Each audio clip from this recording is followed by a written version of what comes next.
cleared and all the schemes are put in place before they go into election?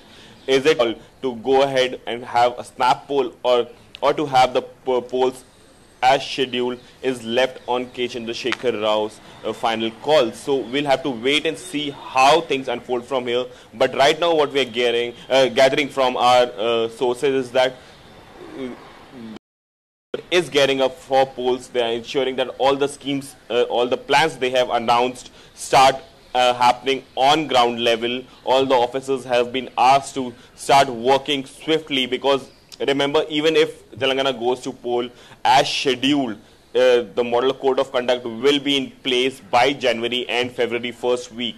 So practically the government only has 4 months at its disposal to ensure that all their schemes are up and running and people vote TRS again back in Telangana, depending on, banking on all these schemes that the government has announced, because Telangana happens to be the state, the #1 state when it comes to the number of schemes announced in last 4 years, this term of the government basically.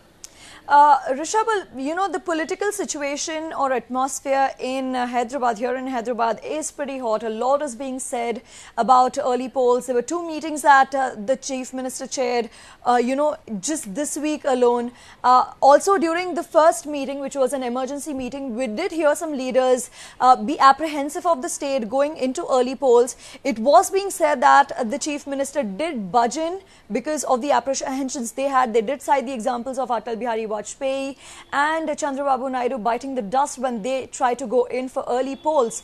So what do you think, given the circumstances around the history of early polls? Will it be a wise decision for the Chief Minister to actually dissolve the assembly next month like he is planning, and to go in for early polls in the month of December along with other states? Shruti, if you see, K. Chandrasekhar Rao right now has clear majority in the assembly of Telangana. It's completely on his discretion that when to go ahead for polls. Does he want to go ahead for polls along with the 3 other states that are going to the polls as scheduled in December, or to go to the Telangana polls as scheduled in the month of April and May? Because remember, the term only ends in June. The term for the Telangana government ends in June. So practically they have time. If they want to, they can continue till June. But yes, right now what KCR is feeling is that the wave is in his favor, and a snap poll might help them increase their numbers in the assembly elections.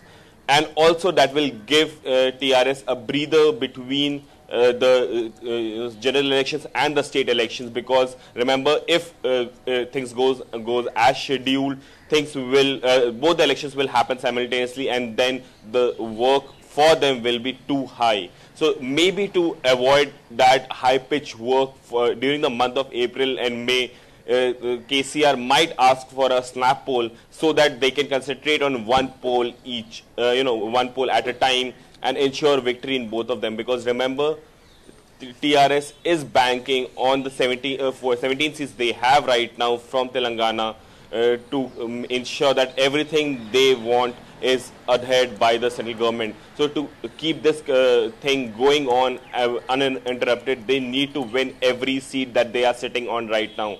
And that's why all these speculations, all these deliberations and discussions are going on. We also know that the Chief Secretary of Telangana met the Election Commission of India here in New Delhi, but things are still inconclusive, and remains to be seen that how things will unfold from here.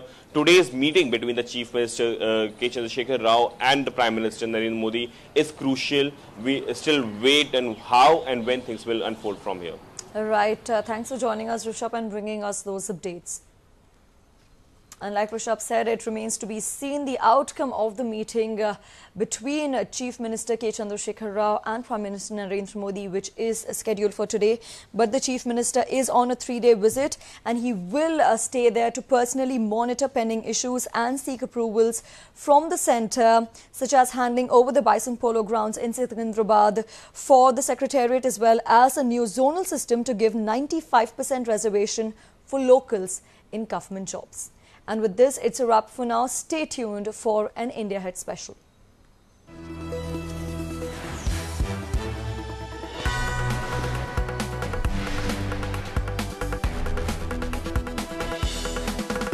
You're watching India Ahead. India ahead के दर्शकों को मनोज वाजपेयी की बहुत सारी शुभकामनाएं। Keep watching India अहिट।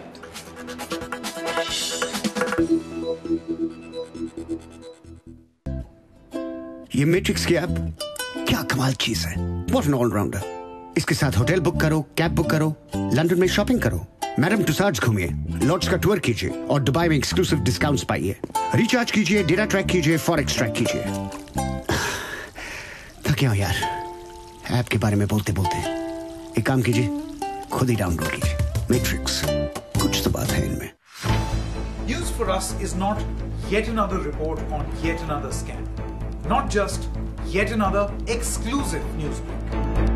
Not just a typical political blame game. News isn't about looking at the world in black and white. News that talks and debates the solutions, not just the problems. News that takes you ahead. News that takes India ahead.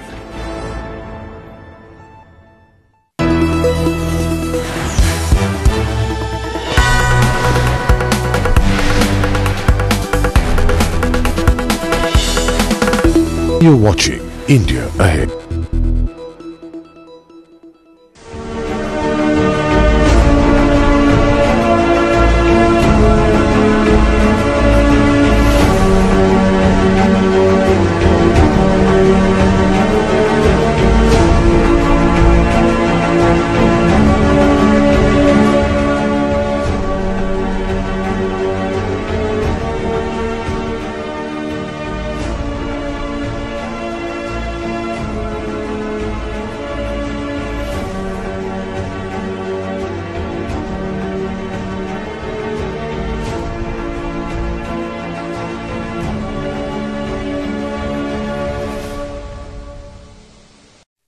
Spotlight tonight is the same old story of frothing water bodies in Bengaluru, but this lake, Bairamangla, which is 40 kilometers outside of Bengaluru, is not just frothing, but is perhaps the most poisonous lake across Karnataka and even perhaps in the country. India Ahead has been highlighting the woes of nearly 13,000 people who are directly or indirectly being adversely impacted because Bengaluru decided to dump all of its waste chemicals and garbage in this lake. So has anything been done to arrest the grave problem? Will the state government once again, will it promise action, then do nothing? Talking about this in detail on the show, I am Sana Khan, but first, the headlines. With Kerala slowly limping back to normalcy, Chief Minister says priority now to move people back to their homes. State government pledges to provide 5 kg of rice per family, assures raising 1 lakh rupees for repairing severely damaged homes across all districts of the state.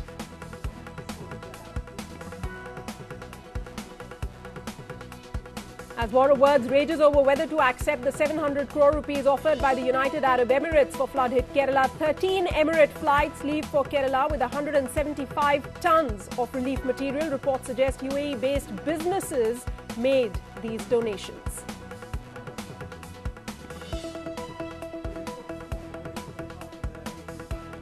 Rahul Gandhi's persistent attacks on BJP abroad continue. In Berlin, he accuses BJP RSS of dividing India, spreading hatred. In London, he says Modi government lacks a coherent strategy on Pakistan. BJP is outraged, demands an apology for belittling India.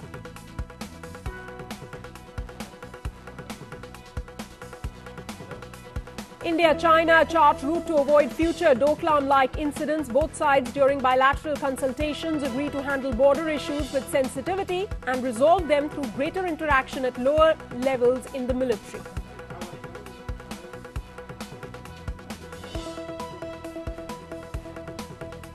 And India continues to add to its medal tally at the Asian Games 2018. Rohan Bopanna and Divij Sharan beat Kazakh opponents to bag gold in men's tennis doubles, while shuttler Kidambi Srikanth crashes out of the badminton event.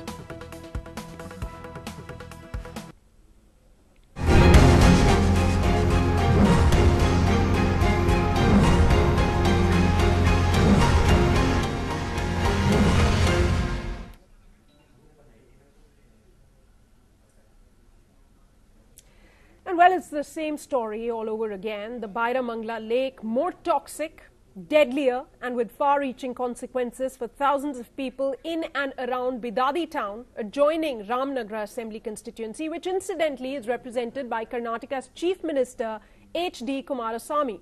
India Ahead finds out that Bairamangla is more poisonous than the infamous Belandur or even the Varthur lakes in Bengaluru. But unfortunately, the limited reportage on national media about the dismal condition and grave situation on the ground has only compounded this situation. The story, within hours of being aired on India Ahead, got a great response from all quarters, especially from the Deputy Chief Minister of Karnataka, G. Parmeshwara. He has promised action to curb frothing in Bairamangla Lake. Taking cognizance of the matter after India Ahead played out the story, Parmeshwara said steps will be taken to restore the water purity and to get rid of all the chemical in the lake. Let's listen into what he said. It's an India Ahead impact. City, these lakes should not be polluted anymore. We are trying to stay, see that these lakes are maintained well. Some steps we are taking. Definitely we do this seriously. You heard him. That's right. He's promised action. But before I go to my speakers on the show and talk about this at greater length, a quick look at some of the basic facts about the Bairamangla Lake. Let's take a look at this presentation. The lake, as we pointed out, is located 40 kilometers outside of Bengaluru. It means it's on the outskirts, huge expanse of land, agricultural land, very close to Bairamangla Lake. This is in the Bidadi Taluk. Lake Canal, it passes through a whopping number of 28 villages. That's very important, and we'll tell you why. Now, lake is polluted with toxic substances all through, which is passed on to all these 28 villages through the canal system that runs, right, reaching up to Bengaluru as well. And these pollutants, this is very important, these pollutants, they enter the agricultural field. So all the crops, fruit and vegetable that is produced in the area in Bidadi, it has been contaminated. The next point, very important, all this farm produce, which is not only distributed across the state, but this farm produce is also exported outside of the country. All the fruit and vegetable that is produced here, part of it.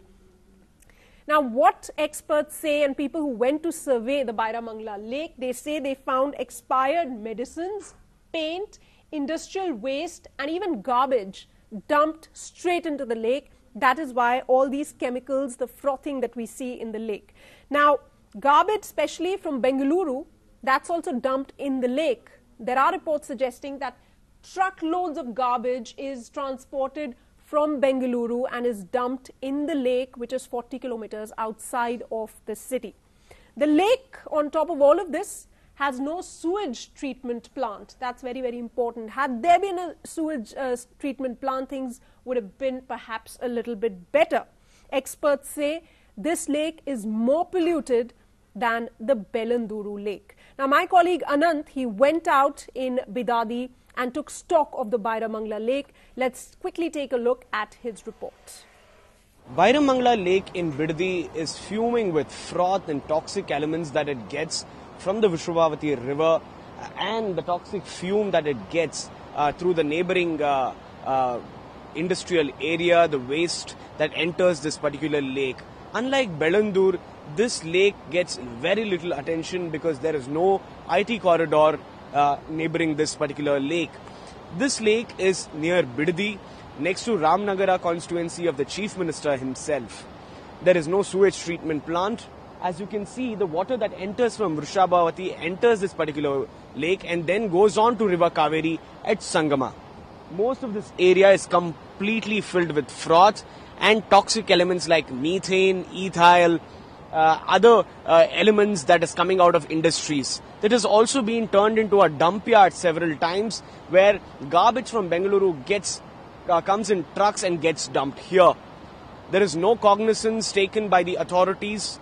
There is no civil activism as well in this particular region. The people of Bairamangala consume this water for agriculture as well as drinking. They are being faced with several difficulties. They have infections. Some of them also suffer from cancer. This is the kind of situation that we see here in Bairamangala, and the government is yet to establish an anti-sewage treatment plant here. This is Anand Shreyas with camera person Alphonse reporting in Bairamangala for India Ahead. And while the situation on the ground is grim, locals are already reeling under the effects of living in the vicinity of the toxic lake and also consuming the agricultural produce that has grown in the area. A look at some of the fatal health effects for people who are living in and around the area. A total of 13,000 people, we understand, are being impacted because of this toxic polluted lake and in 28 villages nearby. That's the kind of impact. Locals are developing various kinds of skin infections, something which we've seen complaints of across these 28 villages. Skin problems they haven't seen before. Consumption of toxic agricultural produce, some say, is also speeding up the aging process. Many say girls and boys who are 20 years old, they look much older. They look like they're 30 or 35 years of age. This happens because of consuming all these toxic agricultural produce. Locals also complain of black marks all over their bodies, something which doctors in the area say could be because of consuming the agricultural produce. Then also there are other complaints, all sorts of complaints of dermatitis, blisters, even diabetes in very, very young children who are living in this area. We also spoke to a local farmer there. Let's listen in to what he told us.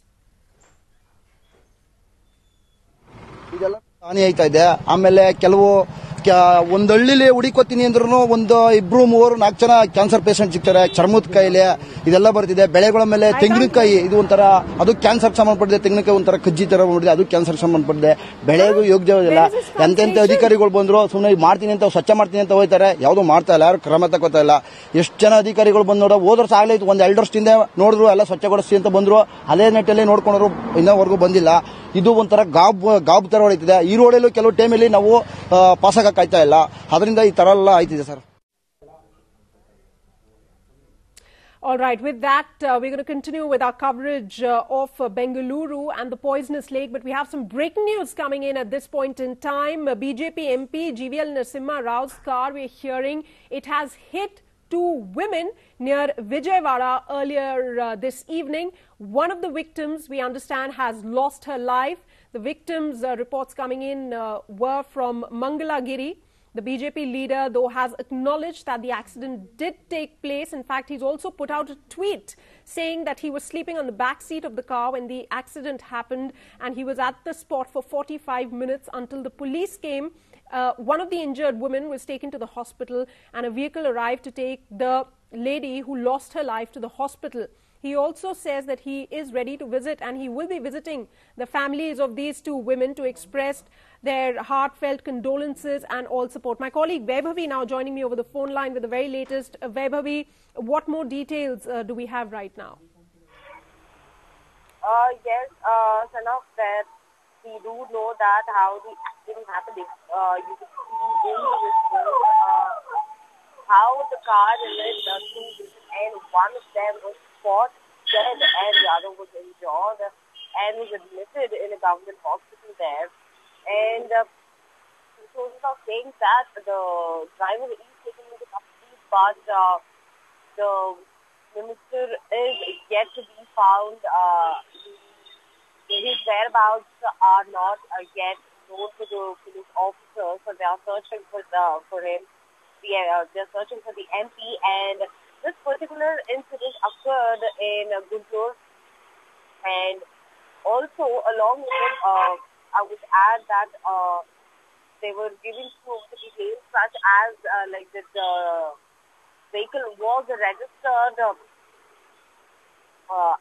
The state transport department website showed that the car was registered under BJP state office name with the Road Transport Authority's office in Vijayawada, and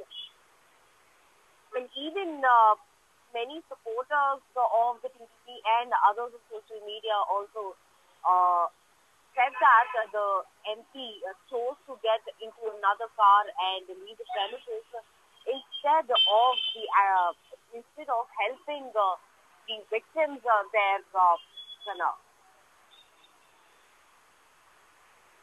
Thanks so much for joining us. Let's just point out to our viewers, these are the very latest visuals that you see on your screens right now of that Innova car, which we understand, if checking the Transport Department's website, the car is registered under the BJP state office's name. Those visuals, and that's the tweet that was put out just minutes ago on the official Twitter handle of Mr. GVL Narasimha Rao. He describes the accident, says he was sleeping on the back seat of the car and he left only once the police arrived on the scene. And he also said that he took care of both the victims. One lady unfortunately died, the other one was rushed to the hospital immediately. Now, this is a very, very serious case, and we understand that the police has registered a case under Section 304A and Section 337. That is all the detail that we have right now. We will try and track the story very, very closely.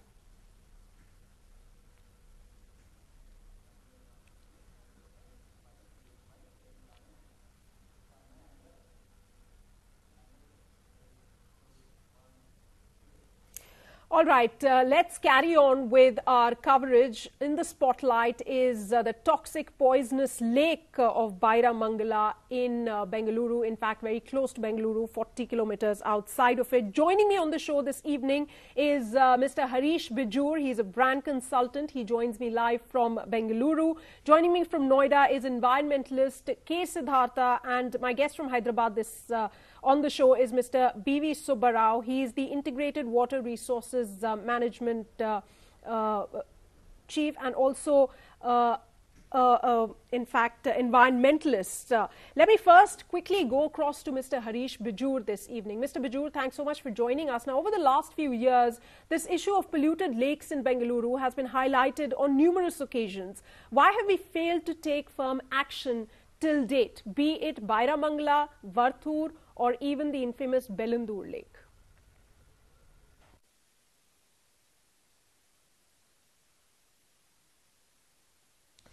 You know, lakes are important water bodies. If you really look at the earth as such, you know, a huge portion of the earth, as much as 71% of the earth has water cover. And in addition to that, in each of our bodies there is water. There's water everywhere, in the air that we breathe, etc. When it comes to an adult human being, I think we are 61% all water. But when we look around in Bengaluru, I think the water bodies have shrunk. Once upon a time, there used to be 3/4 of Bengaluru was all of water. And then the lake started shrinking. I would definitely attribute it to man's greed. You know, that's the macro point, because we got greedy, we wanted land to build upon, and literally every water body which was visible and which was, you know, a seasonal water body which would fill up during the rains, got acquired first. And I think we built on it. And that was the big disaster. We have not respected our water bodies, we have not respected our lakes, and even today, you know, water bodies are getting, first of all, polluted. At least whatever is remaining is getting polluted. And God forbid, I mean, you know, there are encroachers hanging around everywhere. Right. Right, Mr. Bijur, do stay on with me. I'm going to come back to you in just a bit. It's important for me to get Mr. K. Siddhartha into the conversation. Mr. Siddhartha, this is a very, very grave situation that we've been trying to highlight for weeks now, and this time it's particularly worse because we are talking about its impact on 13,000 people across 28 villages. Mr. K. Siddhartha, if you can comment on how serious the situation is and why, if no action is taken, this could only spiral out of control. To some extent it already has, I believe. Yes, that's correct. The seriousness of the issue simply lies in the fact from many angles. First is that the water is contaminated, the water goes into seep into the groundwater, that will go to contaminate the groundwater. Now these effluents are going to be taken to the field, as you said, and then they're going to find themselves into the biological cycle, they're going to get biomagnified. So it's the humans, it's the creatures, it's the insects, it's the animals, everyone is going to be at a danger of it. Now, most of this lake body will go on to have oxygen free water. That will be, there will be no oxygen. There will be some amount of a methane that will be at the bottom of it, and a good amount of detergent have been washed that goes into allow it to froth. Now, the issue that goes into concern here is that Bangalore has something like 200 lakes they died, and this Bairamangala, that is again going to be almost at the verge of a death of sorts. Now, Delhi has something like 600 lakes, they have also gone to die. Now, what sort of a civilization is it that we are depicting to the whole of the world by doing so-called growth in the name of ecology and destroying the ecology? That's one part. The second part is associated with the health hazard that is going to be in the sense that is Minamata was the one disease that affected Japan so severely when there was a mercury poisoning in this case. Now in this case there will be arsenic poisoning, there will be phosphorus poisoning, there will be all of these type of frosts that will be going to be, and there will be generations and generations of people who will going to get affected because of it.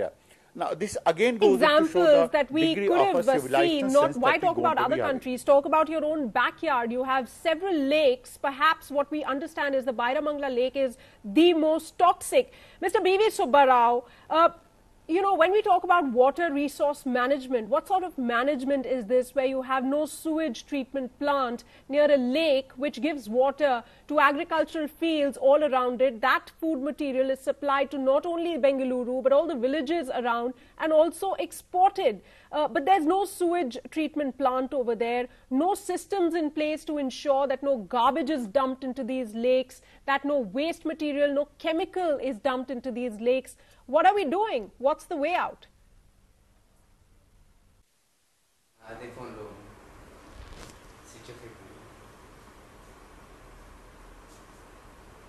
Mr. Subbarao, can you hear me? Yes. Hello. All right, my question to you is, what sort of integrated water resource management are we looking at from a city like Bengaluru, where we have no sewage treatment plant near an important water body that gives water to the agricultural fields in that whole area?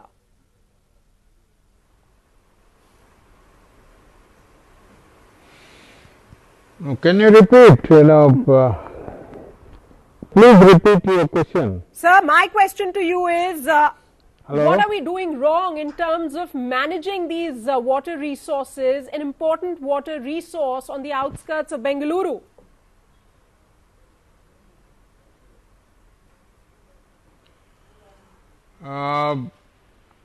You see, one thing is clear, most of the water bodies in Bangalore, they have got contaminated, and I had the opportunity of studying these lakes, Vartur and Belandur lakes, foaming and all. And one thing I found that, even other lakes were starting foaming.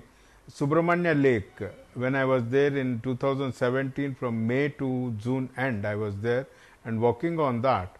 And I also showed and, demonstrated a pilot project in controlling the foam as a crisis management. You see, what is happening is the government is least interested to understand the disaster situation and what should be done as a crisis management and what should be done on a medium and long term solutions. And really, I got frustrated working with the Karnataka government. They only talk and no action on the ground. And no information is available on the sources of pollution that is coming into these water bodies. And it's a pathetic situation. Government is more interested in politicians are interested in going for elections and getting into the power. It's time. And it is this. I congratulate the civil society groups. But clearly, this is not a political issue. This is an issue that is impacting villagers, impacting people living in Bengaluru, and the food that is being produced in this area using this poisonous water. It's even being exported. So this is a serious issue and not just a political issue. Mr. Harish Bijur, now the fact that the state of the lake isn't highlighted enough till now, but the other lakes like Vartur and Belandur, which Mr. Subbarao also mentioned, what has this done to the image of a city like Bengaluru? Because it's been widely reported in national as well as international media. City issues typically get showcased more than urban issues, and rural issues get even less attention. I think it's about the optics that a Bellandur gets, and it's an optic that, anything that's within our midst in a big city gets. Because they start foaming or they start catching fire, and everybody rushes there and everybody wants to grab a bite of the action. If you look at it, I think, every lake, whether it be within the confines of a city, whether it be in the outskirts, in urban India or in rural India, needs to be preserved. The beauty of it is, bulk of this action of pollution happens in the city and in the areas surrounding the city. Fortunately, our rural artisan wells, our original wells, our tanks are still pure. But you're absolutely right. If you look at Bellandur, it's got optics out of proportion. Bellandur is just one. I mean, there might be 223 okay, very other quickly, lakes I have time around, for just very quick 30-second reactions. Mr. K. Siddhartha, what according to you is the solution? What can be done now? Even, the Deputy Chief Minister of the state of Karnataka, he's promised us action, through our channel. But the situation doesn't seem to improve on the ground. What according to you is the solution? What can be done immediately to see some change? I mean, to put it in bullet points, ban on phosphorus, use of detergents that are finding its way into the lake, decentralize the treatment of the sewage. You must going to have some type of a polluter pays principle in this place. And what all that villagers can go on to be doing in that, maybe that we can go to substitute the phosphate with certain things like soap nut, which can go on to be a non-chemical form. Then you can go on to create a lake authority in that region with concerned people, and all those people who have been associated with the movement of the lakes and who have studied the lakes, like Mr. Subbarao has done it so. We must immediately go for dredging of a lake, and all in all, if we can go on to combine everything together, what we require is we must go on to put all of these solutions into one and break the threshold limit. What we have not been able to do it, either with Bellandur or Varthala, or even here will be that we won't be able to break the threshold limit. Unless we're going to break the threshold limit, we'll be almost very important opening points a there. combination I'm lock afraid by we're feeding completely running out of time. only Mr. Subbarao, if you can hear me very quickly in about 30 seconds, your suggestions for solutions for not just the Bairamangla Lake, but also the others that we see in Bengaluru, which are very, very toxic, very deadly, to put it factually.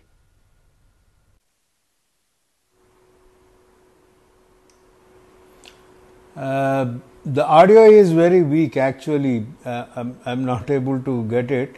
But the thing is, the crisis is spreading from one corner of the city to the other.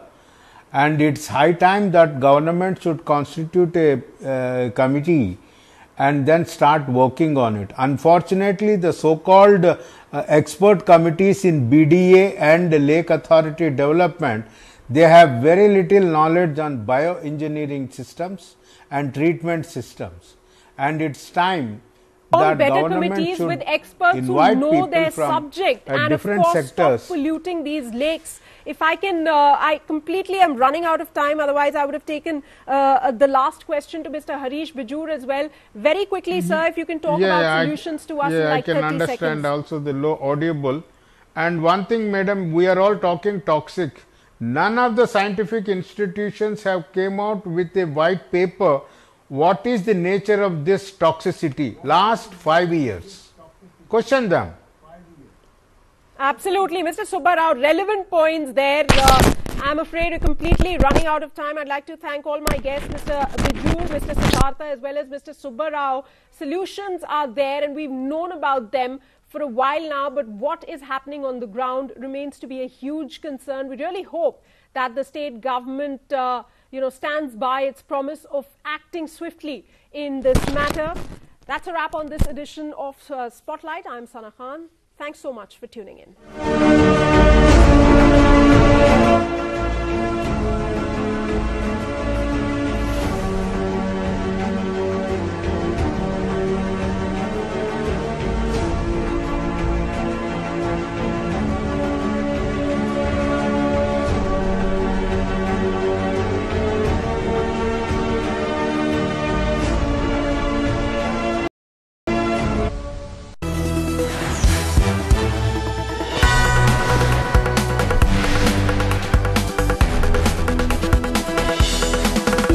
You're watching India Ahead. It's 10 o'clock on a Saturday morning. Hello and welcome. You're watching India Ahead with me, Shruti Mathur. First up, a quick look at our top stories. India Ahead extends its helping hand to those affected, brings you the ground report as flood-ravaged Kerala limps back to normalcy. Even as UAE comes forward to clarify it offered no aid to Kerala, Chief Minister Pinarayi Vijayan continues to stand by his word, says the Crown Prince had indeed made an offer to Prime Minister Modi on phone. Meanwhile, UAE's national carrier Emirates has said it will fly over 175 tons of relief material to Kerala, over a dozen flights to transport relief goods, which have been donated by various UAE-based businesses and organizations. Early poll suspense for Telangana continues as Chief Minister K. Chandrasekhar Rao rushes to Delhi. Speculations rife that he may seek Prime Minister Modi's help to ensure early elections in December if the State Assembly is dissolved next month. With an eye on forthcoming Legislative Assembly polls, Telangana state government announces a slew of SOPs to various sections of society. Free electricity limit for scheduled castes increased. Imams and priests to get more benefits. And Donald Trump cancels his top diplomat Mike Pompeo's visit to North Korea while taking a spew at China over efforts to disarm the nuclear state.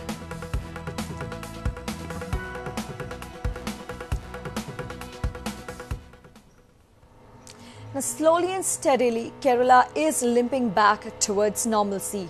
And with normalcy returning, what the state really needs is support. Support from people like you and me. But we at India Ahead are trying to do our bit by extending a helping hand to those in need. And we also bring to you ground reports from the state.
For 54-year-old Raghunathan from Chenganur, life was already a struggle.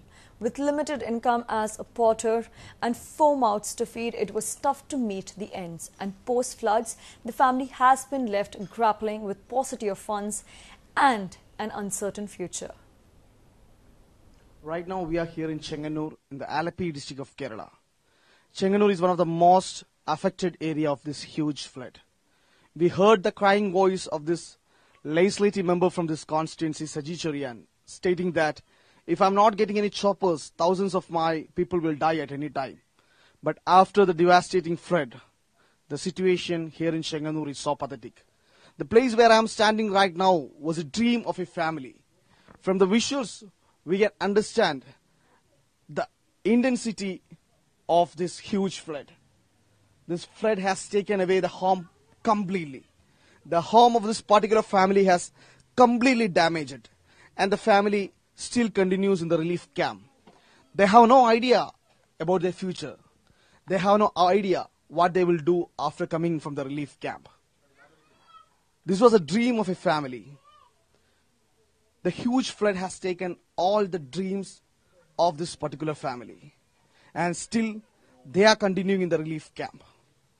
And at the same time, the huge flood has taken all the homes in the particular area, and still the people are continuing in the relief camps. Now, the father of this particular family here joins with us. അവസ്ഥ എന്ന് പറഞ്ഞാൽ ഇപ്പം നമുക്ക് കയറി കിടക്കാൻ ഇടവില്ലാത്ത ഒരു അവസ്ഥയാണ് നമുക്ക് വന്നിരിക്കുന്നത്. ഇനിയിപ്പോൾ എന്ത് ചെയ്യണമെന്നുള്ള ഒരു എന്താണ് നമുക്ക് ഇനി മുമ്പോട്ടുള്ള കാര്യങ്ങളൊന്നും അറിയാൻ പറ്റാത്ത ഇതിലേക്ക് വന്നു. ഒരുപാട് വെള്ളം എന്റെ ജീവിതത്തിൽ ഞാൻ ഇത്രയും വെള്ളം ഞാൻ കണ്ടിട്ടില്ല. അന്ന് നമ്മള് വീട്ടിലിരിക്കുമ്പോൾ തന്നെ നമ്മൾ നേരത്തെ വെള്ളം പൊങ്ങി ഇവിടെ അങ്ങനെ വെള്ളപ്പൊക്കമൊന്നും നമുക്ക് അനുഭവപ്പെട്ടിട്ടില്ല. അപ്പം നമ്മൾ നിൽക്കുന്നതിന് നിമിഷം നേരം കൊണ്ട് വെള്ളം കിളരുമായിരുന്നു. അപ്പം നമ്മൾ ഒന്നും തന്നെ നമുക്ക് സർട്ടിഫിക്കറ്റുകളോ കുട്ടികളുടെ സർട്ടിഫിക്കറ്റുകളോ ഒരു സാധനം ഉടുതുണി അല്ലാതെ മറ്റൊന്നും നമുക്ക് എടുക്കാൻ ഉള്ള സാവകാശം നമുക്ക് കിട്ടിയില്ല. അതുപോലെ വെള്ളം കിളരുമായിരുന്നു, പെട്ടെന്നായിരുന്നു കിളന്നത്. അപ്പം നമ്മൾ കൂടി അടുത്തുള്ള ഒരു വീട്ടില് അഭയം തേടി അവിടുന്ന് ഇതൊരു കോളനിയാണ്, ഈ കോളനിയിലെ എല്ലാ ആൾക്കാരും ഉണ്ടായിരുന്നു. എല്ലാരും കൂടി ആ വീടിന്റെ ടെറസിന്റെ മേളിൽ ഷീറ്റൊക്കെ ഉള്ളത് കൊണ്ട് പിന്നെ നനയാതെ രക്ഷപ്പെട്ടു. പക്ഷേ പട്ടിണിയായിരുന്നു. നമുക്ക് കഞ്ഞി വെക്കാനോ അല്ലെങ്കിൽ നമുക്ക് പ്രാഥമിക കൃത്യം നടത്തുവാനോ ഒന്നും തന്നെ 2 രാത്രിയും 2 പകലും അവിടെ ഞങ്ങൾ ഇന്ന് പലരെയും ബോട്ടുകാരൊക്കെ വരുന്നുണ്ട്, രക്ഷപ്പെടുത്താനൊക്കെ പറയുന്നുണ്ട്. പക്ഷെ അവരെല്ലാം അവർക്ക് ഒന്നും ചെയ്യാൻ പറ്റാത്ത രീതിയിലെന്ന് വെച്ചാൽ ഭയങ്കര ഒഴുക്കുമായിരുന്നു. ഒഴുക്കെന്ന് പറഞ്ഞാൽ ആ ബോട്ടുകൾ വരാൻ പറ്റാത്ത ഒഴുക്കുകളായിരുന്നു. അതുകൊണ്ട് ഇവിടെ ഒത്തിരി കുട്ടികളുണ്ടായിരുന്നു, നമുക്ക് ചെറുപ്പക്കാരായിട്ടുള്ള ആൾക്കാരൊക്കെ ഉണ്ടായിരുന്നു. അവരുടെ സഹായം കൂടി ആണ് ഈ ബോട്ട് ഇവിടെ ആ കലിങ്ങിന്റെ അവിടെ നിന്ന് ഇങ്ങോട്ട് വരാൻ തന്നെ പറ്റിയത്. വീടിനുണ്ടായിരുന്ന സാധനങ്ങളെല്ലാം തന്നെ വീട്ടിലുണ്ടായിരുന്ന സാധനങ്ങളൊന്നും നമുക്ക് എല്ലാം നഷ്ടപ്പെട്ടിരിക്കുകയാണ്. ഒന്നും നമുക്ക് എടുക്കാൻ പോലും പറ്റാത്ത രീതിയിൽ നഷ്ടപ്പെട്ടിരിക്കുകയാണ്. കാരണം വീട് തകർന്നു പോയത് കൊണ്ട് നമുക്ക് ഒന്നും എടുക്കാൻ പറ്റുന്നില്ല. അതിനി എങ്ങനെയാണെന്ന് ഒരു രൂപമില്ല. സാധനങ്ങളും മറ്റ് എല്ലാ സാധനങ്ങളും. What he's saying that he lost everything. He lost everything which he have, and the house was also completely damaged. He have no idea about his future, and still they are continuing in the relief camps. And his daughter is a nursing student. She also here with us. വന്നപ്പോഴിതാ കാണുന്നത് വീട്ടില് ഒന്നുമില്ല, എല്ലാം പോയി. ഇനി എല്ലാം ആദ്യം തൊട്ട് തുടങ്ങണം. പഠിക്കാനുണ്ടായിരുന്ന സാധനങ്ങളും കാര്യങ്ങളും എല്ലാം തന്നെ ഉള്ള സർട്ടിഫിക്കറ്റും എല്ലാം പോയി. ബുക്സ് ഒക്കെ കുറെ ഉണ്ടായിരുന്നു, എല്ലാം പോയി. ഇനി ഒന്നും അറിയത്തില്ല എന്ത് ചെയ്യണമെന്ന്. But she's saying that she lost all his books. She's a nursing student, and at the same time she lost everything which she have. The devastating flood have taken all the dreams of this particular family, and they have no idea about their future, and still they are continuing in the relief camp. With video journalist Praveen, Rickson Woman, reporting for India Ahead. And the devastating floods in Chenganur of Alleppey changed the life of 44-year-old Prasanna Kumari forever. She lost her husband in the floods. Her house got partially damaged, and now with her 3 children, 17, 14 and 10-year-olds, her life, she says, seems to be an uphill task. In each and every moment here in Chenganur, Team India had witnessing very shocking scenes. Right now, we are with a family, which the children have lost their father in this huge, devastating flood. The flood has taken away their father, and 3 children, they are still continuing in the relief camps. But the mother here in this family, she still continues in this home with the memories of their husband. ചേച്ചി എന്താണ് സംഭവിച്ചത്? എന്താണ് ഈ കഴിഞ്ഞ 20-ാം തീയതിയായിരുന്നു ചേട്ടൻ ഇവിടെ വന്നത് ക്യാമ്പിൽ നിന്ന്. ഞാൻ എന്നോട് പറയാതാ വന്നത്. വന്നപ്പോഴത്തേക്കിന് ചേട്ടൻ ഇവിടെ വന്ന് ഇതെല്ലാം കണ്ടു കഴിഞ്ഞപ്പോഴത്തേന് വൈകുന്നേരമായപ്പം അവിടെ ക്യാമ്പിൽ വന്ന് വിഷമിച്ച് അവിടെ ഇരിക്കുന്ന കണ്ടുകൊണ്ട് ഞാൻ ചോദിച്ചു എന്താ പറ്റിയത്. പറഞ്ഞെല്ലാം പോയടിയെന്ന് പറഞ്ഞ്. ഞാൻ പറഞ്ഞു വിഷമിക്കേണ്ടെന്ന് പറഞ്ഞപ്പോഴത്തേന് നെഞ്ച് തിരുമ്പെന്ന് എനിക്ക് വയ്യാന്ന് പറഞ്ഞു. ഞാൻ ഓടി ഹോസ്പിറ്റലിലോട്ട് പോവാന്ന് പറഞ്ഞു. അതിന്റെ പുറകിനെ ഞാനും ഓടി ഹോസ്പിറ്റലിൽ ചെന്ന് കാഷ്വാലിറ്റിയിലോട്ട് പുള്ളി കിടക്കുമായിരുന്നു. കിടന്ന സമയത്ത് ഡോക്ടർമാരെല്ലാം ഓടി വന്ന് ഫസ്റ്റ് എയ്ഡ് കൊടുത്തപ്പം ദേഹമെല്ലാം വിയർത്ത് എന്നോട് പറഞ്ഞൊന്ന് വീശാൻ പറഞ്ഞ് മക്കളെ 3 പേരെ നോക്കിക്കോണം, ഞാനിൻ മരിച്ചു പോകുമെന്ന് പറഞ്ഞ്. ഞാൻ പറഞ്ഞു വിഷമിക്കേണ്ടെന്ന് പറഞ്ഞപ്പോഴത്തേക്കിന് നീ വിഷമിക്കേണ്ട, നീ പുറത്തു പോ, എനിക്ക് നിന്റെ വിഷമം കാണാൻ പറ്റത്തില്ല. അങ്ങനെ ഡോക്ടർ പറഞ്ഞു അണ്ടനത്ത് കൊണ്ടുപോയിക്കൊള്ളാം. 108 വന്ന് ആംബുലൻസ് കയറ്റി കൊണ്ടുപോകുന്ന വഴിക്കാണ് ചേട്ടൻ മരിക്കുന്നത്. ഒരസുഖമില്ലായിരുന്നു, ഒന്നുമില്ലായിരുന്നു, പ്രഷറും ഷുഗറും കൊളസ്ട്രോളും ഒന്നും. എല്ലാം പെട്ടെന്നുള്ള ഒരു മരണമായിരുന്നതാണ്. എനിക്ക് താങ്ങാൻ പറ്റത്തില്ല. ഞാനും എന്റെ മക്കളും എന്റെ അമ്മയും കൂടെ എന്ത് ചെയ്യണമെന്നറിയാതെ വിഷമിക്കുന്നു. ഈ സമയത്ത് ഈ വീടിന് വിഗതി വന്നു. അത് എനിക്ക് ഓർക്കാൻ കൂടി കഴിയുന്നില്ല. അതാണ് എനിക്ക് പറ്റിയ ഏറ്റവും വലിയ പരാജയം.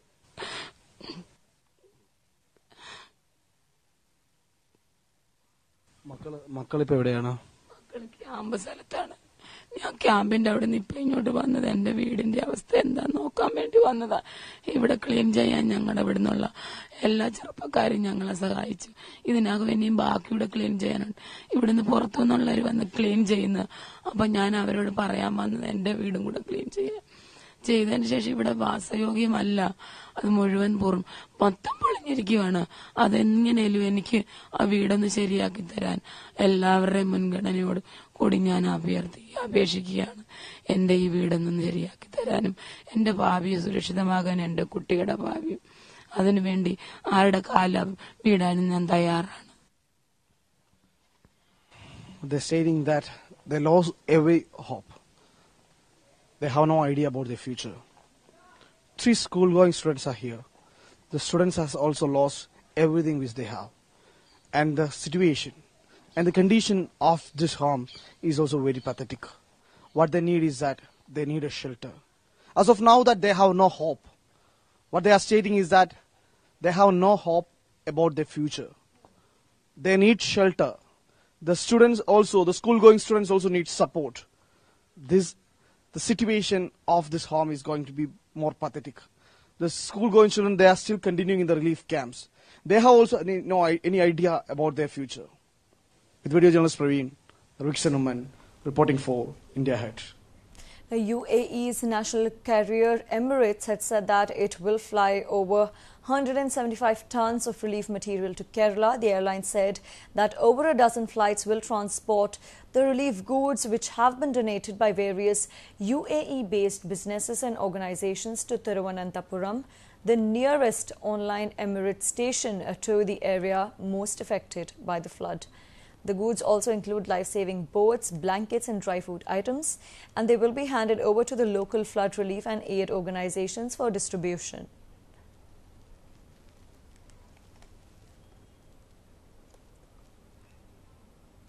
Now, while officials at the UAE Embassy in New Delhi confirmed yesterday that no specific amount for financial aid to Kerala has been finalized, Chief Minister Pinarayi Vijayan continues to stand by his word. Yesterday, he again said that the Crown Prince had indeed made the offer on a phone call to Prime Minister Modi. അദ്ദേഹത്തെ കാണാൻ ചെല്ലുന്നു. അപ്പോൾ മറ്റു കാര്യങ്ങളെല്ലാം സംസാരിക്കുന്ന കൂട്ടത്തിൽ ഈ കാര്യം സംസാരിക്കുകയാണ് അദ്ദേഹത്തോട്. അപ്പോൾ അദ്ദേഹം പറയാണ് $100 million ഞാനിങ്ങനെ സംഭാവന ചെയ്യുന്ന കാര്യം പ്രധാനമന്ത്രിയോട് സംസാരിച്ചിരിക്കുന്നു. ഞാനത് ആവർത്തിച്ച് ചോദിച്ചു, ഇത് നമുക്ക് പരസ്യമായിട്ട് പറയാൻ കഴിയുന്ന കാര്യമാണ്? അത് പറയാൻ പറ്റുന്ന കാര്യമാണ്, ഒരു പ്രശ്നമില്ല, അത് സംസാരിച്ച കാര്യമാണ്, എന്നോട് തന്നെ പറഞ്ഞതാണെന്ന് യൂസഫ് അലി എന്നോട് പറയുന്നു. ഇതാണ് ഞാൻ അന്ന് പറഞ്ഞ കാര്യം. Now, meanwhile, Union Minister Babul Supriyo has attacked the Kerala Chief Minister for misleading the people of Kerala on the offer of monetary aid from the UAE amounting to 700 crore rupees. Vijayan जी जो है हमारे माननीय मुख्यमंत्री केरल के, वो इसका explanation दे कि कौन से सोर्सेज से और किस आधार पे इन्होंने एक फॉरेन कंट्री की कमिटमेंट के ऊपर ऐसे अफवाहें फैला दी। और उसके बाद ना ही सिर्फ अफवाहें फैला दी, सीताराम येचुरी से लेके बाकी लोगों का देखिए किस भाषा में उन्होंने केंद्रीय सरकार को आक्रमण किया। जबकि हमको ये नहीं भूलना चाहिए, हमारे माननीय प्रधानमंत्री जी अटल बिहारी जी के जो अंतिम संस्कार हुए उसके तुरंत बाद वो केरल पहुंचे और उन्होंने जायजा लिया पूरा जगह का। 600 करोड़ का उन्होंने जो है एड उन्होंने इमीडिएटली अनाउंस किया। We'll step into a short break right now. Stay tuned for more updates.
You're watching India Ahead.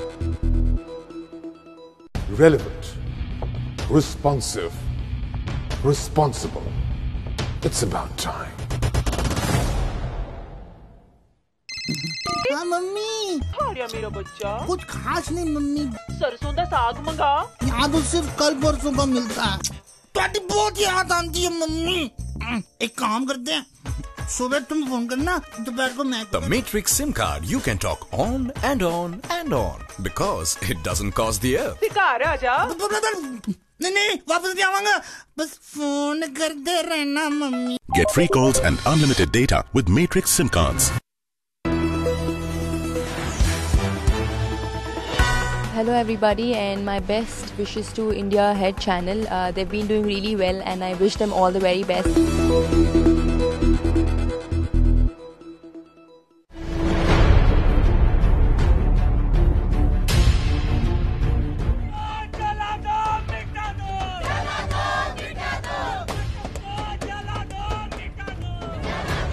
Join me, Saurabh Sanyal, on weeknights as we debate, discuss and analyze the top stories of the day with policymakers and influencers. Inclusive debates which arrive at solutions by talking India Ahead.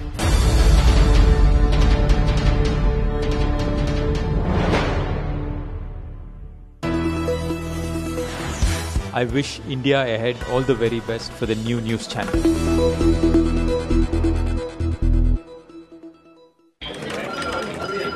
4,900 shares sold. 54 for 2,000 shares. Nifty ने 10,700 के स्तर को पार कर लिया है। आज सुबह से ही रफ्तार में market 5,000 trades of 50. I'm out. तेजी के साथ बढ़ रहा है बाजार। What's he doing? He knows what he's doing. It's 15,000 again. Call at 44,000 shares. He's almost got it. Sold. 90 bid away. Not yet almost. That's it. Not enough to get it down. Let's close it up. Look beyond the markets. What's happening in the world of business? And how does it affect you? A health check on the state of your economy. Join me, Vaishali Gaba, as I make your news my business. Only on India Ahead. Hi, this is Aerwyna Tandon और आप देख रहे हैं India Ahead. Always ahead.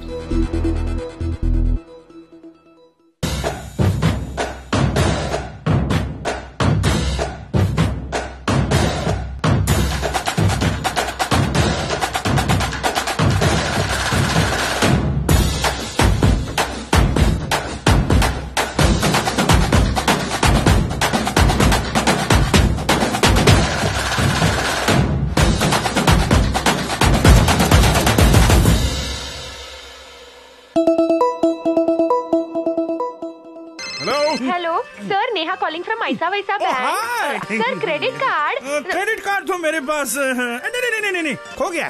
तुम्हारे branches कहाँ पे हैं? Zambia, Somalia, Venice. Please hold, sir. No problem.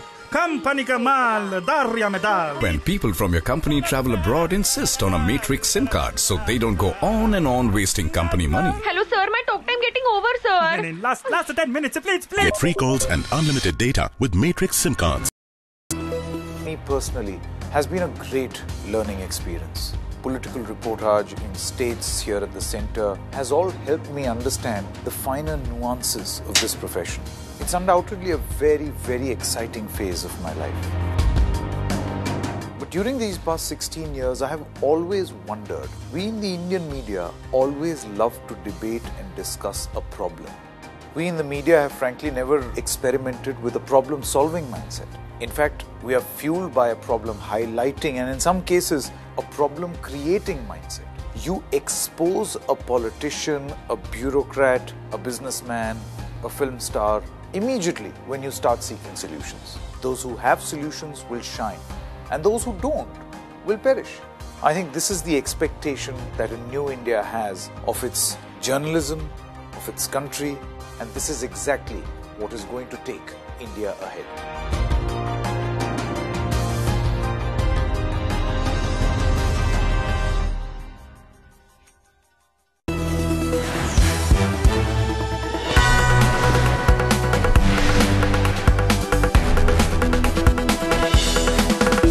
You're watching India Ahead. Welcome back. So as the talk about early polls to the Legislative Assembly is gaining momentum, Telangana state government has announced a spree of SOPs to various sections of society. Chief Minister K. Chandrasekhar Rao announced significant hike in the remuneration being paid to imams and muazzams working in different masjids, as well as archakas performing temple duties will be paid from the treasury on par with the government employees from the 1st of September. Leaders है और party के secretary से उनको हिदायत दी गई कि उस दिन एक्टिव तरीके से लोगों को लेके आने के लिए पूरा आज का जो एजेंडा रहा पार्टी के लिए इस मीटिंग को सक्सेस करने के बारे में एजेंडा रहा। अभी तो कोई सीएम साहब ने उसका डिस्कस नहीं किया अर्ली इलेक्शन का। आज की कोई जरूरत नहीं। आज की पार्टी का एक ही एजेंडा था कि 2 सितंबर की मीटिंग सक्सेस करने का। Now, for more on this, I'm being joined by our political correspondent Rishabh. Rishabh, there was a slew of SOPs that Telangana Chief Minister K. Chandrasekhar Rao released yesterday. Now, what does this really indicate, given the speculation around early polls? Does this really not look like a last-minute push? If you see, Shruti, yes, early polls are something that there will be the main talking point today when Chief Minister K. Chandrasekhar Rao meets Prime Minister Narendra Modi at around 4 p.m. this evening. Another meeting scheduled today is at 11:30 when the Chief Minister is meeting Home Minister Rajnath Singh here in New Delhi. Both the meetings, we understand and what we are gathering from our sources, zonal system and early polls or polls in general are the main issues to be discussed. It remains to be seen that what exactly the outcome of this meeting is. Zonal system being one of the biggest agenda today for the Chief Minister because that helps him give more credibility to the announcements he has made back in his state. Remember, in last week of May, K. Chandrasekhar Rao and his cabinet cleared the new zonal system, which now has 7 zones and 2 multi-zones. And as per the Chief Minister, this will help get the employees to get promotions as well as to create new opportunities for youth in the state. Simply saying more jobs for local people in Telangana, which KCR has maintained that the United AP was always biased toward the 10 districts that came to Telangana, which has been now reorganized to 31 districts, and hence this new zonal system will help the local people. So this happens to be the main agenda. But obviously, since the speculations are rife that Telangana government might call for a snap poll remains to be the center talking point today at the meetings. So, this, of course, is the Chief Minister's third visit, Rishabh, to the national capital since the 15th of June, the second this month. Of course, this also hints at the same set of speculations which spoke about, a possible nexus between the BJP and the TRS ahead of polls. Now, we did hear a lot of talking in terms of the TRS extending outside support to the BJP in 2019. On record, both the TRS and the BJP has said that they will, individually participate in the polls. They will not really, they are not really looking at forming an alliance ahead of the polls. But this also kind of shows the relationship that KCR really is trying to develop with Prime Minister Modi. If you see, Shruti, be it the no confidence motion or be it other platforms, we have seen how TRS has supported BJP. No confidence motion, they abstained from voting, while during the RS deputy chair poll, TRS MPs wholeheartedly voted for BJP's NDA's candidate for that matter. And also we have heard how Prime Minister in his reply during the no confidence motion praised the work done by K. Chandrasekhar Rao and his government in the new state of Telangana. So definitely the bohemy between the two leaders is definitely increasing. And also if we talk numbers, TDP is out of NDA folds with its MPs. So the 17 MPs of TRS actually fills in that gap. Also, when we talk about any pre-poll alliances, remember BJP has very less of footprint in Telangana. It won't be beneficial for TRS to give seats to BJP and not contesting it themselves. So most likely it will be a post-poll alliance than a pre-poll alliance, because TRS feels that if they go solo in elections, they will get more seats, and also since the given number, they'll have better say in the alliance if it's a post-poll alliance than a pre-poll alliance. Right. Thanks for joining us, Rishabh, once again, and bringing us those updates. Now, moving on from that, expressing anger over the dwindling tiger population in Corbett Reserve on the account of poaching, the Uttarakhand High Court has sought a response from the National Tiger Conservation Authority to take over management of the Corbett Tiger Reserve as an interim measure until the state government wakes up to its duties and takes corrective action. It's a warning that's been sent out to the Uttarakhand government, indicating that they are not taking poaching seriously enough and that they need to take a strong corrective action. Now, the Uttarakhand has objected, saying that they will move the Supreme Court in this regard.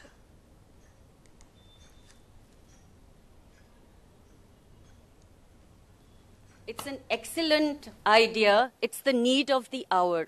More than anything else in the world, right, we have to think about global warming. In India, we have more than 50% of the tiger population. It is also a national animal. This huge campaign was started, and definitely it proved very effective, because initially the people were like, but why are you talking about the tigers? Why aren't you talking about human beings? But then they realized that the tiger is symbolic. So this has been happening from past 2 decades. 5 governments have come and gone. There is very little heed given by any government or any department about the kind of contamination that Bairamangala is going through. It's economically affecting people. It's also affecting them in terms of their health. Most of them wakes up to its duties and takes a corrective action. Now, this after it expressed anger over the dwindling tiger population in the Corbett Reserve on the account of poaching. And with this, it's a wrap for now, but stay tuned, because on the other side, we have an India Ahead special.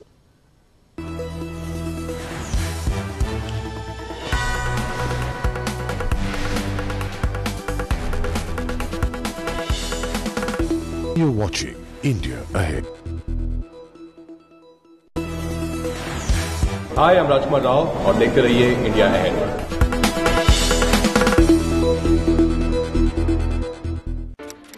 India, a country of over 1 billion people. Inflation is too. There's developing news every second. Fight to protect our rights. But what is it that truly impacts you? Farmer suicide is still. When you're looking for facts, not opinions. Kashmir needs a political solution. Sense, nationalism. What about?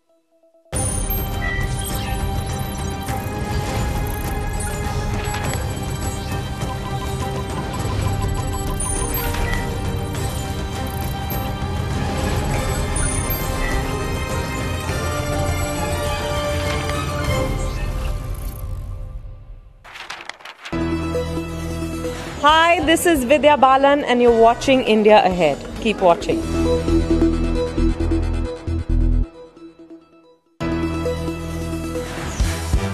मैं हूं सुष्मिता सेन और आप देख रहे हैं India ahead.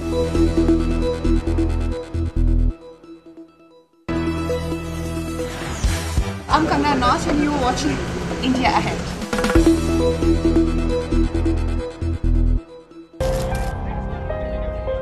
Every day, things happen that affect your world. Are you on the right track? Times, they're changing. Are you changing with the time? When you change the way you look at things, the things you look at change. India Ahead.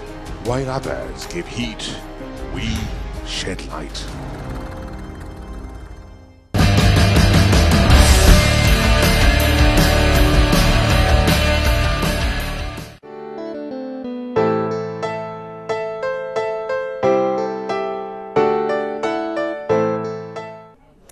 Welcome. You're watching Literati with all the latest from the world of education and careers. And like I always say, we look at doing stories and picking up issues that matter to you.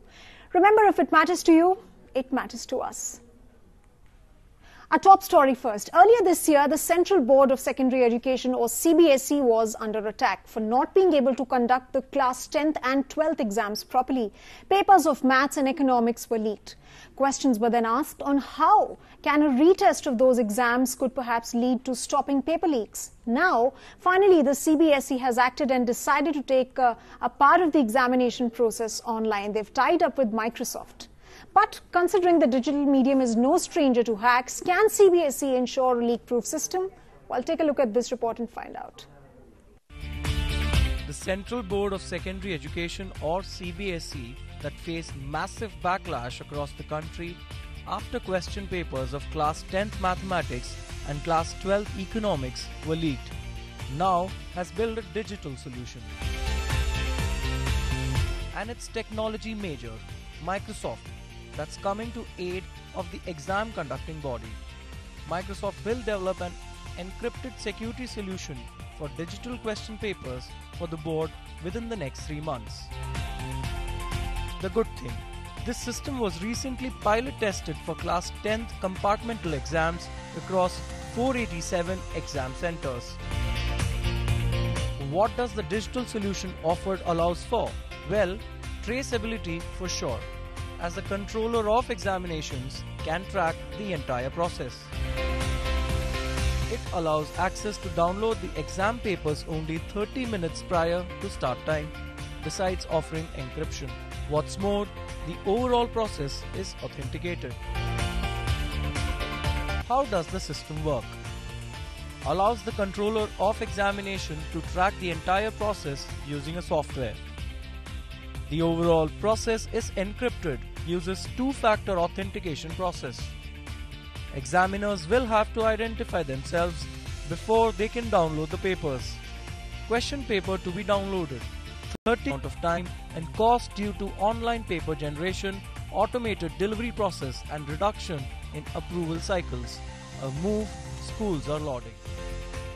It does seem to be a step in the right direction because with everything else going digital, I think it was only a matter of time when papers also went digital. This certainly seems to negate the kind of porous entry of papers in banks and in regional offices and then going manually to schools. So if we are getting a URL in the morning and we are getting to see it only half an hour before, I'm sure this is a step in the right direction. Although a big corrective step, however, experts on the other hand say that challenges relating to internet connectivity in semi-urban areas might not be conducive to the effective implementation of digitizing the exams. How to implement is a big question. India is a very diverse country. If I look at schools all across, I do find one, internet connectivity not being similar across India. Second issue is there are a lot of places where the people on the top might not be, I would say, they would be technologically challenged. Not everyone would be very comfortable with the technology. So I would believe a lot of training would be required before this is implemented. If this is implemented in haste, I think the results will be disastrous. Moreover, cybersecurity experts say that considering the digital medium is prone to hacks and leaks and that the third-party technology controllers are involved, fundamental challenges still remain. In terms of as a security and expert, like most of the things on network is completely vulnerable. There is nothing like security and insecure. It's completely based on the developers, how they are developing the programming or the servers they are maintaining, the database. And moreover, like we have heard so many times, like even the JN2 website also recent, like in our college days in 2009, the question papers used to get leaked. So if you compare with 2009 to 2018, now it's okay, it's very secure, but it's nothing like it's secure and it's insecure. There are chances like, like the hackers are too advanced compared to technology, even in the user level, even the company level. From banks securing papers to getting the papers translated to the transportation of papers to the exam centers, presently the CBSE exam conducting process is prone to paper leaks at almost every stage. Although the latest initiative does indicate a willingness on the part of CBSE to rectify the process, However, what's needed is a large-scale pilot testing and weeding out the lacunae. Bureau Report, India Ahead.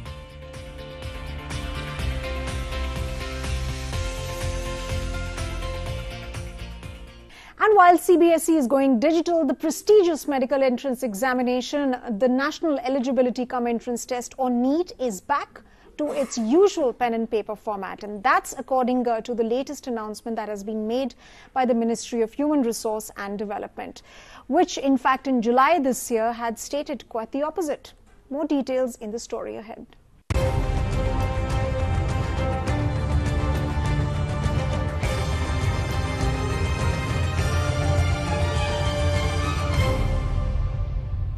हर परीक्षा का 2 बार मौका मिलेगा छात्र को, जो पहले नहीं मिलता था।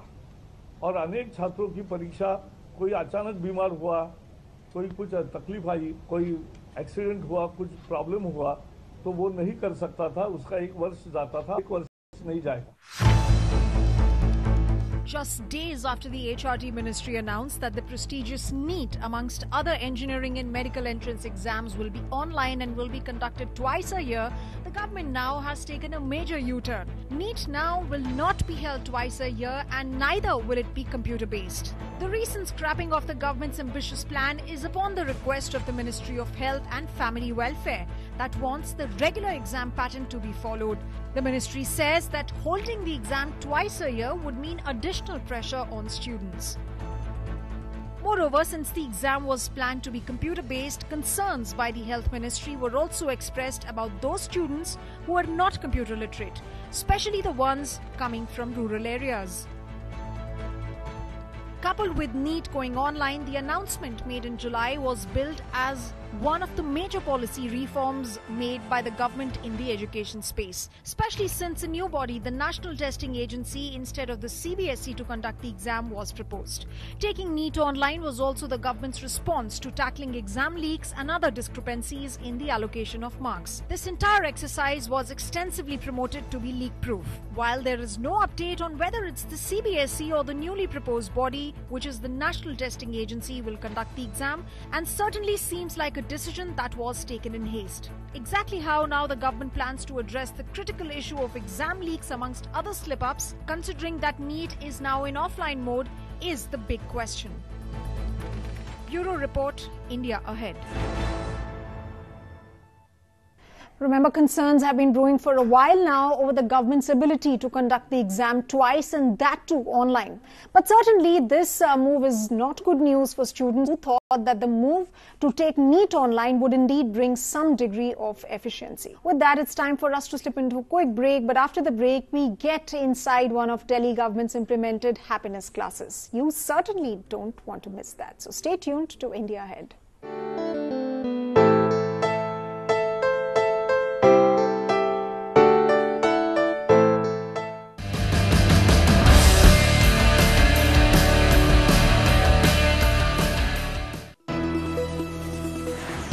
Hi guys, I'm Kriti Kharbanda and here's wishing India Ahead all the best.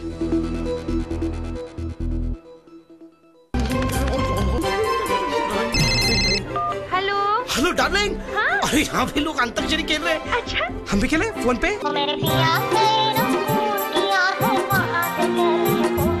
जा जा जा कबूतर, पहले प्यार की पहली चिट्ठी। The Matrix SIM card, you can talk on and on and on because it doesn't cost the earth. Get free calls and unlimited data with Matrix SIM card. India, fasting, feasting, flavors and full tables. A food show that comes to you straight from the city of the Nizams. The land of fire and spice. Really good. An American style with a desi tadka. Deadly delicious nitrogen ice cream. From bamboo biryani to noodle samosas. Exotic bamboo biryani, kebabs and the local Hyderabadi cuisines. This is all about bubble waffles. From Satvik monsoon to super cool pub grub. The finest of cuisines from around the country. India's food festival begins every Saturday afternoon at 1:30. Only on Mealstone.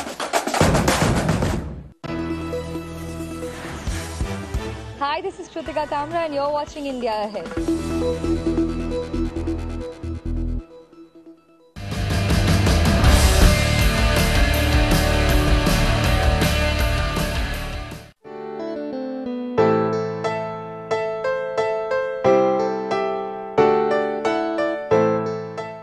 Welcome back. You're watching Literati. Now, last month, the Dalai Lama launched an unusual happiness curriculum for government schools along with Chief Minister Arvind Kejriwal. That move was aimed at ensuring physical as well as mental well-being for students and was also part of the Delhi government's plan of bringing in the much-needed education reforms. But this concept of having a happiness class was obviously unusual and also raised many eyebrows and left many others thinking, what really goes on in these classes? And to find out about that and more, our team visited a government school in Delhi. And not just that, we also caught up with the leader from the party who made it all possible. Take a look.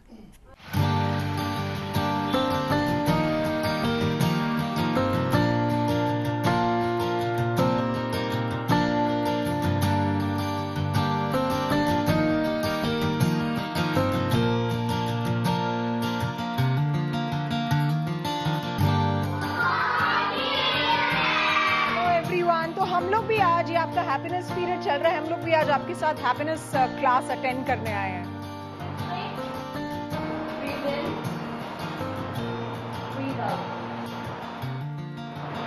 आप लोग अपने महसूस करिए कि आपकी सांस किस तरह अंदर और बाहर जा रही है। Breathe in, breathe out.